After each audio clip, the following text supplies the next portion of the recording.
Imaginez, vous passez des heures à peaufiner une affiche, une interface ou alors une identité visuelle. Et puis un jour, on vous annonce que une IA fait la même chose que vous, mais en 15 secondes. Et le pire dans tout ça, elle gagne un concours. En 2022, une image générée par Midjourney, appelée le théâtre d'opéra spatial, a remporté le premier prix d'un concours d'art digital. Ce jour-là, des milliers d'artistes ont ressenti la même chose, un mélange de colère et de peur.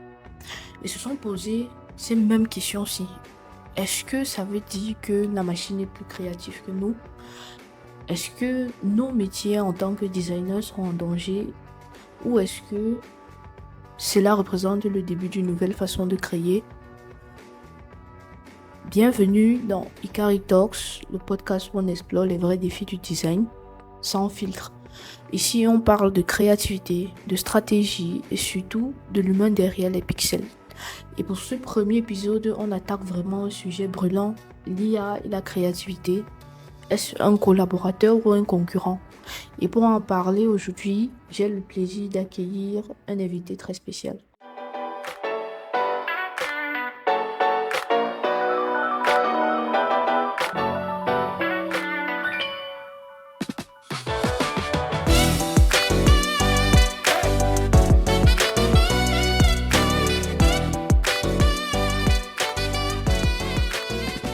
Aujourd'hui, je reçois Maureen Lubissi, UX/UI designer et brand designer, qui en tant que designer digital est au centre de cette controverse. Salut Maureen, bienvenue dans Thank you. bienvenue dans Ikari Talks. Beaucoup d'enthousiasme. Ah ouais. Ok, bon, avant qu'on plonge dans le vif du sujet, petite question brise-glace. Quand tu entends le mot créativité, qu'est-ce que ça évoque pour toi? Bon, je dirais ici que pour moi, le créatif, c'est celui-là qui part d'un contexte. Et partant de ce contexte-là, il applique un certain process pour avoir une solution nouvelle. Parce que clairement, si on dit créativité, on ne parle pas de plagiat. Donc réellement, on aimerait voir une touche d'innovation en fait. Ça doit clairement être unique. C'est ça en fait. Ok. Ouais, la créativité, l'unicité. Ok, bon, c'est vrai que en parlant d'unicité, on dit souvent que l'IA ne crée rien. Elle ne fait que regurgiter un amas de données qu'elle a en stock. Mais souvent, les résultats qu'elle produit font réfléchir parce que souvent, tu vois des trucs générés par l'IA, tu sais pas que c'est généré par l'IA. C'est vrai que dans la grosse partie du cas, on connaît, mais parfois, ça fait réfléchir quand même. Du coup, toi, comment tu intègres l'IA quand même dans ton process design? Bon, on va dire qu'aujourd'hui, en 2025, en tant que designer créatif, l'IA fait partie, est, on va dire, intégré à peut-être même 60% dans le processus de travail parce qu'aujourd'hui, si tu n'es pas apte à l'utiliser dans tes travaux, vraiment, tu seras très obsolète. Disons que, bon, dans mon processus de travail, généralement, l'IA intervient à partir de l'instant où je suis dans mon processus créatif beaucoup plus orienté recherche. Quand j'entame la première étape où il est question pour moi, par exemple, de travailler mon mood board, d'essayer d'établir un ensemble de relations et tout, je vais faire appel à l'IA. Notamment, j'utilise beaucoup plus ChatGPT pour cela et Claude AI ou généralement pour un travail donné, qu'est-ce que je vais faire? Je vais déjà essayer de contextualiser avec l'IA et faire en sorte que l'IA comprenne le domaine et comprenne où je suis en train d'aller avec mon produit, Nice. le produit à mettre en place. Parce que concrètement, en tant que designer, nous sommes des problem solvers. Donc, Bien sûr, ça veut bien dire qu'il y a un problème qui a été posé. exactement. Voilà. Donc, c'est dans ce procédé-là que je dirais que, OK, Mhm. je finis d'initialiser sur l'IA. Quand j'initialise sur l'IA, avec l'IA maintenant, je vais essayer déjà de demander de générer des planches et Mhm. des axes. Et à travers ces axes-là, je vais me retrouver où je pourrais facilement et Mhm. plus rapidement poser mes points et savoir où je vais rapidement avec le travail donné. C'est super. Du coup, moi, j'utilise l'IA, mais aussi orienté recherche. C'est vrai que j'utilise aussi des petites IA intégrées à Figma, là, les IA qui t'enlèvent le background, les IA qui t'améliorent la qualité de l'image. Mais un truc aussi que j'ai découvert récemment, c'est Nano Banana. Je sais pas si tu connais. Nano Banana, Ouais, c'est ma petite pépite. Donc, Nano Banana fait des trucs exceptionnels. Ouais, très, très. Donc, on Ouais. dirait ici que Gemini, Ouais. ils Ils ont quand poussent même quand même. réussi. Ils sont de leur retard, ils sortent de loin parce que je peux dire qu'ils étaient en retard dans le domaine de l'image, mais là, Ouais. aujourd'hui, avec ce qu'ils fournissent, c'est vraiment du wow parce qu'actuellement, laisse-moi te dire, pour quelqu'un qui a besoin d'image, bien de travailler sur des flyers, il n'aura plus besoin de Justement. partir en salle, séance de shooting et tout ce qui va avec parce qu'aujourd'hui, avec un prompt bien écrit, tu as la Bam, solution. tu as la solution. Donc, j'utilise ça généralement, même pour les mock-ups. J'ai fait Oui. un truc dernièrement, là, c'était surprenant. Et du coup, est-ce que généralement, quand tu utilises ces tools-là aussi, ça te surprend? Parce que il y a des fois là, je pense dernièrement, si on a eu un client qui a permis qu'on pousse la recherche IA et on a dû générer des modèles 3D, des modèles humains avec l'IA. C'était vraiment surprenant. Est-ce que toi, ça t'a déjà surpris? Ouais, concrètement, parce que Mhm. quand tu te dis que avant pour avoir, comme tu as dit, par exemple, un mock-up, il fallait te Ouais, taper les plateformes et quand tu trouves même ce qui est intéressant, il te faut payer un abonnement et tout. exactly. Or, aujourd'hui, tu te dis, ah, waouh, avec cette IA, je peux facilement avoir mon mock-up. Yeah. On va dire que ça ne relève pas clairement, on va dire, de l'intention et tout. Pourquoi intention? On va dire, c'est quelque chose de là, de plat et tout. Certes, Mhm. c'est beau, Ouais, oui, mais clairement, ça se dit pas du beau parce que tu ne fais pas du mot complètement parce que tu veux bien du sûr, beau. bien sûr, Parce que c'est un problème que tu résous. Tu as envie bien sûr. d'avoir une représentation concrète de ce produit-là que tu Exactement. as présenté. Donc, c'est un peu ça. Vraiment, c'est assez surprenant et à un moment donné, tu te dis que, mais ceux qui vivent uniquement avec les mots là, Ben, vraiment, ils sont obsolètes déjà ou quoi? littéralement, il y a aussi un truc que je me permets d'aborder vraiment, Eva to Elements. Ouais, 20 ans. Les abonnements là-bas sont hyper. Un petit tip pour les designers, quelque chose que je fais aussi, c'est que généralement, sur la section mockup, je prends un mockup sur Envato, une image, et je passe sur Nano Banana, je upload mon logo, je fais des petites modifs, change-moi la couleur, change-moi, puis bam, j'ai mon mockup. Ouais. Straight to the point. Donc, tu vas le dire, quoi. Et bientôt à fermer. Alors, je crois qu'Envato va fermer, du coup, je sais pas si Envato va venir nous trouver ici pour nous demander de payer les abonnements, mais du coup, c'est un petit tip, même sur FreePic, Ouais, ou ben bien sur pareil, Pinterest. justement, Freepik dans ce Mhm. sens-là a décidé aussi de prendre de l'avance parce que au Mhm. lieu, même Invento, aujourd'hui, ils Ouais, appliquent de l'IA sur les solutions un peu de partout, exactly. sauf que ici, on fuit les abonnements. Et Nano Ouais, Banana est venu donner quelque chose de super super, friendly yeah. et Et on va très dire, facile à utiliser. on ne dépousse rien. Donc, Exactly. Exactly. Et puis bon, du coup, dans les process qu'on a vraiment, parce que lorsque tu commences un projet, comme tu l'as dit, dans ton process original, tu intègres l'IA, tu fais ta recherche et tout ça. Du coup, on dit que ça tue la spontanéité. Il n'y a plus cette spontanéité-là lorsqu'on fait du design. Toi, tu en penses quoi? donc, je dirais que c'est pas concrètement ça, hein. Ouais. Ouais, c'est pas concrètement ça. Pour moi, le Mmh. non créatif, ici, voit ça comme une menace dans la mesure où en réalité, Mmh mh. il confond production et création. Parce qu'il y a la production, il y a la création. L'IA est là Mmh. pour faciliter la production, pour Exactly. rendre ça un peu plus rapide et tout. Mais en termes de création, un designer reste un designer. À Mmh. moins que tu sois, comme on dit souvent dans notre langage, Ouais. que bon, je vais pas utiliser un terme un peu bizarre, mais clairement pour dire que dans notre Ouais. langage ici, généralement, on les appelle les Mmh. farceurs. Donc, si tu es un Ouais. farceur ou bien si tu es un imposteur dans le domaine Ouais. du design, clairement, tu vas trouver que tu n'as plus ta place ici. Exactly. Mais un vrai designer aujourd'hui, lui, il trouve plus dans cela une opportunité parce qu'on va dire ici que Ouais. le vrai danger n'est pas l'IA en elle-même, mais la démission intellectuelle qu'elle peut encourager certains designers. Si tu utilises pour mieux penser, elle t'élève, parce que c'est clair. Si tu utilises l'IA pour mieux penser, clairement, Mmh. tu fais des trucs waouh. Comme tu as dit tantôt, Justement. aujourd'hui, on va se retrouver avec des mock-ups du style waouh en ligne. Ouais. Et on va se dire, mais elle a fait comment pour avoir ce Avoir ce mock-up? style de Tout mock-up. simplement parce qu'elle Ouais. a su utiliser l'IA à son avantage à ce moment-là. Donc, Exactly. clairement, Exactly. je ne dirais pas que l'IA Ouais. tue la spontanéité, hein. Moi, je dirais tout simplement qu'elle libère même encore plus. Parce qu'aujourd'hui, la Ouais. seule limite avec l'IA, c'est ta créativité. Justement. Et ça t'économise en temps. Je n'imagine pas le temps que ça t'économise de juste ramasser une image, là, éditer le style, et puis tu as un mock-up super. ça t'économise beaucoup de temps. Mais du coup, avec cette frénésie, on va parler d'AI ici, AI là-bas, il y a beaucoup de non-créatifs qui vont te dire d'AI va remplacer les designers. AI replace designers. De la même façon qu'on disait PHP est mort, PHP est mort, PHP. Ce n'est jamais un designer qui va te dire ça. C'est toujours les gens qui ne touchent pas au design. Ouais. Pourquoi c'est toujours ces gens-là qui pensent, qui ont cette peur que l'IA, même pas cette peur, qui disent toujours que l'IA a remplacé les designers? Parce qu'ils confondent production et créativité tout simplement. Mhm. En réalité, le vrai danger n'est pas lié en elle-même, mais la démission intellectuelle. À partir de l'instant que chez certains designers, ils se sont dit, ah, ça fait mieux que ce que je pourrais produire. Ouais. Ou bien certaines personnes tierces, parce que quand on parle de personnes tierces, c'est parce que justement, ils se rendent compte que l'IA arrive à produire ce qu'il n'est pas capable de produire. Mais comme à la base, tu as dit, l'IA ici ne fait que faire des combinaisons. Donc, ces combinaisons-là partent de quelque chose qui existait déjà. Exactement. Donc, si ça existait, avec il y a des gens qui ont pu faire ces designs-là. Donc, clairement, tu es d'accord avec moi que ça ne menace pas un designer. Ça ne menace pas.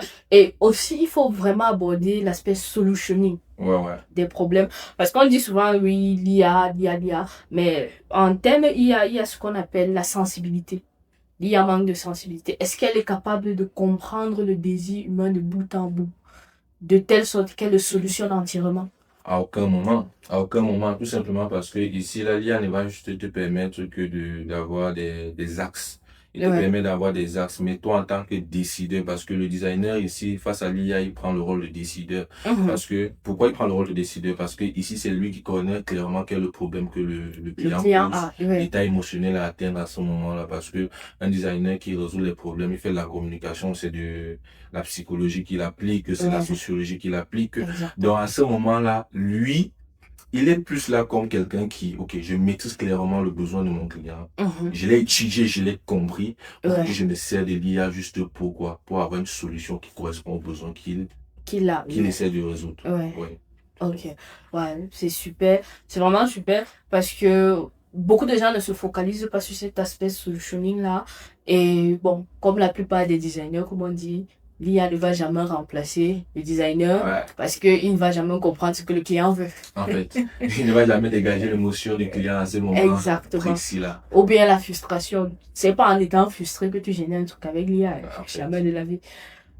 Bon, il y a aussi un aspect que je voulais vraiment aborder. C'est un aspect que dernièrement j'ai écouté dans un podcast et ça m'a fait vraiment réfléchir en tant que créateur. Les outils comme Lovable, Emergent, il y en a plein, vraiment. Je peux pas tous les citer. Mais est-ce qu'ils menacent pas le rôle de UX, product designer UX, ceux qui font les maquettes? À aucun moment, je dirais qu'ils sont là pour menacer les designers parce qu'ils sont juste utiles. Ils sont utiles et pas dangereux. Parce que quand même en 15 secondes, bon, enfin 15 secondes c'est tout. Mais quelques prompts, tu as une app fonctionnelle, tu peux cliquer, tu as les boutons un peu partout, tu peux cliquer, interagir avec. Mais clairement, parce que ces outils démocratisent le prototypage. Aujourd'hui, on a besoin de gain de temps, on a besoin de proposer quelque chose assez rapidement et qui correspond aux besoins attendus. Et dans un processus itératif comme on l'applique si bien dans nos processus créatifs, il est question pour nous de pouvoir déjà avoir une idée de ce qu'on attend, ce qu'on a, en fait, d'avoir déjà une représentation de ce qu'on a comme idée et assez rapide. Aujourd'hui, avec l'outil comme Lovable, facilement tu peux avoir tu peux générer une maquette fonctionnelle où clairement tu sauras que ici, en mettant ce bouton-ci avec cet effet, rapidement, je vois l'émotion qu'elle suscite et je me dis non, je vais changer. Je prends plutôt tel axe. Auparavant, il te fallait déjà prendre le temps suffisamment, designer, prototyper. Je te tapais 2-3 jours parce que tu voulais une solution pareille. Aujourd'hui, en 30 secondes, avec un prompt, tu as un prototype. Mais du coup, la crainte n'est pas vraiment chez les designers, tu vois. La crainte est plus chez les users, les project owners, les founders.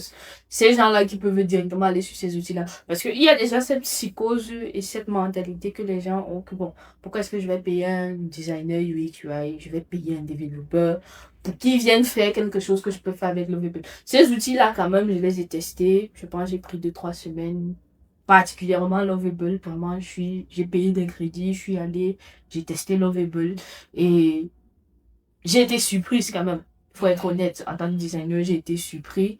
Mais pas au point d'avoir ces psychoses parce que le résultat que j'ai eu était basé sur mon expertise en tant que designer.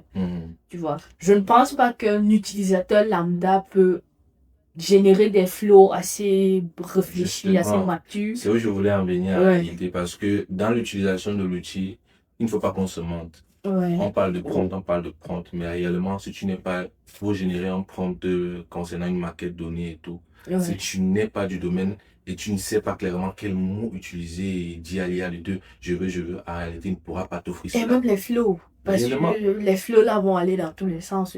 Tu vas partir sur un flow peut-être de paiement là. On va te demander des informations de carte lorsque tu as payé.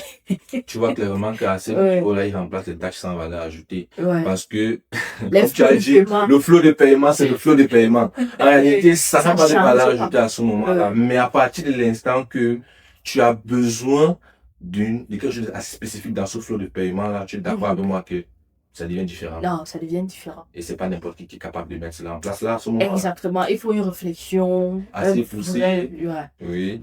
Qui émane des recherches, des cas d'utilisation.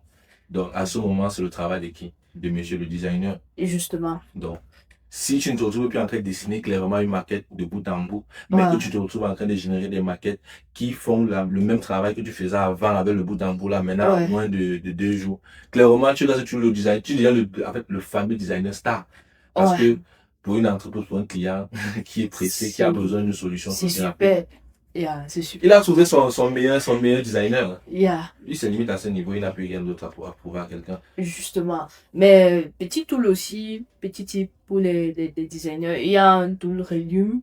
Oui. C'est vrai que c'est payant, mais ça te génère ton low file, donc un low fidelity là, bien propre, tu viens juste ajouter des images et tout ça.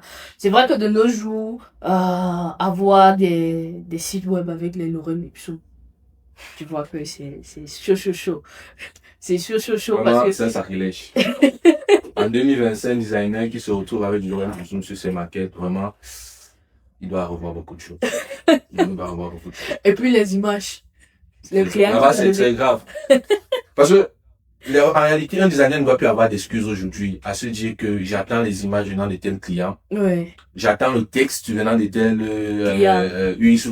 on va dire peut-être community manager ou bien l'équipe marketing à ce niveau. Aujourd'hui, tu proposes avant que le client valide. Ouais.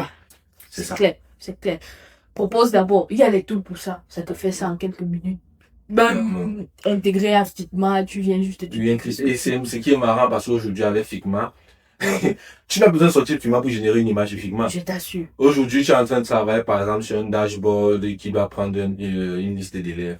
Aujourd'hui, avec Figma, quand tu as fait ton composant qui représente la photo de l'élève, tu n'as qu'à dire au component IA à l'intérieur de je veux que tu me mettes les photos style élève, classe de tel, ainsi de suite, tel niveau, adolescent comme ceci, filles et garçons mélangés. Il va te générer et remplacer ça pour toi sur toutes ces lignes d'élèves là. Et aujourd'hui, avec ça, tu as carrément une maquette en fait représentative. Oui. Donc pour un client qui va regarder cette maquette là, il se trouve projeté réellement dans son application. S'il fallait imaginer le futur de l'IA, du moins, s'il fallait imaginer le futur de l'IA, comment est-ce que tu l'entrevois? Je dirais ici le futur de l'IA est plus orienté,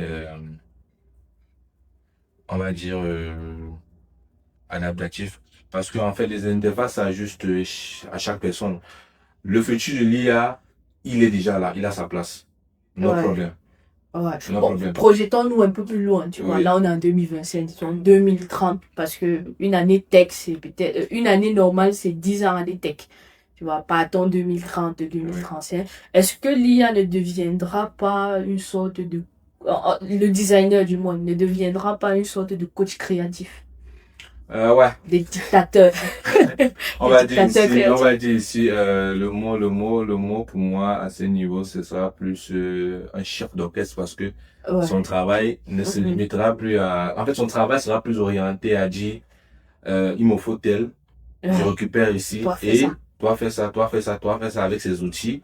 Il les rassemble et il a la solution. Donc, son travail est plus orienté aujourd'hui direction artistique. Voilà, tu as tout à fait compris le design, en fait. Du coup, on va remplacer les directeurs artistiques. Les designers seront des directeurs artistiques où on va synchroniser tous nos IA. Ouais, ce sont les fins stratèges, quoi. Ouais. Ils seront beaucoup plus des fins stratèges, des coachs créatifs, comme tu disais tantôt. Disons que, ouais, c'est vraiment un bon avenir pour le design. Parce que ici, on va plus savoir ce qui venait, ce qui était dans le domaine, avec Vraiment, l'objectif qui avait les réel pieds de sur terre. résoudre les problèmes des utilisateurs.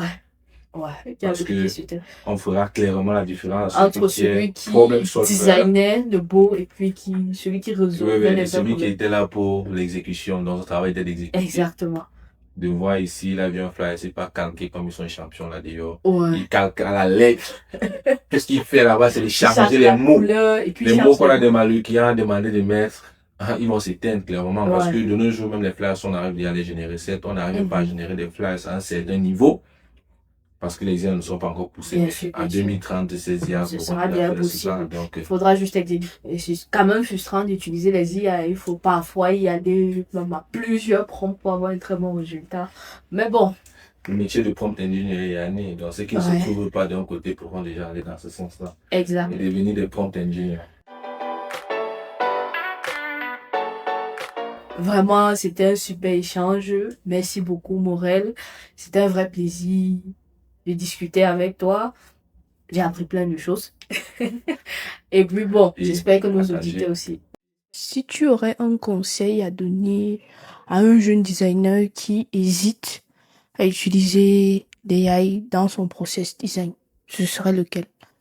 Ah ouais, bon, je pourrais dire ici là aux petits jeunes comme conseil que l'IA exécute, le designer décide, Ouais. clairement. Donc, ce n'est pas une crise du métier, comme on va le dire, comme le disent tantôt, c'est une crise du sens. Crise du Ouais. sens, pourquoi? Parce que le futur du design n'appartient pas à ceux qui génèrent, mais à ceux qui questionnent, sélectionnent et assument. Parce qu'aujourd'hui, la question du pourquoi, tu devras à chaque fois répondre. Et si tu n'es Ouais. pas capable de répondre, Ça veut dire que tu après, connais pas ce que tu tu connais fais. pas ce que tu fais. Ouais. Ouais. Bon, si cet épisode vous a plu, abonnez-vous au podcast, partagez-le à un ami designer ou bien à des curieux du design. Je suis Rhiannon et vous écoutez Ikari Talks, le podcast qui explore le design, la créativité et surtout l'humain derrière les pixels. À très bientôt. Les humains.